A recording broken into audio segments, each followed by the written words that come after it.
Magandang araw mga kap. Meron tayong isang warranty claim dito sa Daddy Barber, no? So gaya ng pangako ko sa Daddy Barber online store, meron tayong 30 days warranty. Okay, hindi naman kasi may iwasan, merong mga iilan na magpe-fail, no? Tulad nito mga kap. Ayan. So pag kina-charge siya, gagana. Tapos pag tinanggal mo, ayaw na mamatay. So tuloy-tuloy na yung andar. Tapos ang nangyayari, ayun, hanggang sa mamatay na lang din siya ulit, no. So warranty claim ito mga kap, no. So ito yung pinaka body nung nagka-problema. Okay, so ito na yung kapalit. Yan. So yun lang mga kap, patunay lang na dito sa Daddy Barber online store, kung magka-problema yung item, talagang magiging responsable ang Daddy Barber online store sa pagpalit ng items, no. 30 days warranty. Pag nagka-problema, sure yan, ipapalitan namin yan ng maayos, no.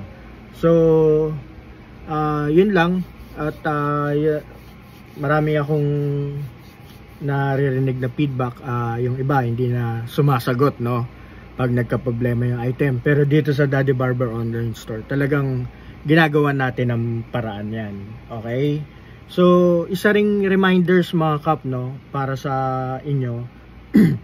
Yung mga clipper nyo, wag nyo isagad na mamatay bago nyo i-charge.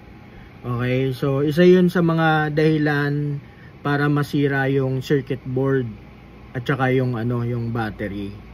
Okay, so as much as possible mga kap, kung mayroon pang mga 20% na natitira sa battery life nyo, i-charge nyo na. Okay, wala namang problema kung pagbakante kayo, i-charge nyo yung unit. Kasi mas maganda lagi kayo nagcha-charge, kasi yung battery life cycle nya mas tatagal kapag lagi kayo nagcha-charge, no. So yun ay based on my research sa mga lithium ion battery, no. Okay, so yun lang mga kap. Okay, si Kap Pandeng, no.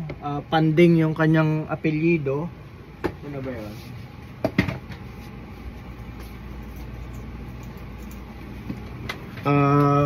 Yun yung taga Baguio City, Benguet, no. Siya yung nag-claim ng warranty nitong ating unit. Okay, so maraming salamat mga kap. Asahan nyo pag dito sa Daddy Barber online store, kung magka-issue man, hindi ko kayo iwanan, at legit meron tayong warranty claim. Okay, so yun lang mga kap. Maraming salamat. God bless you all. Thank you.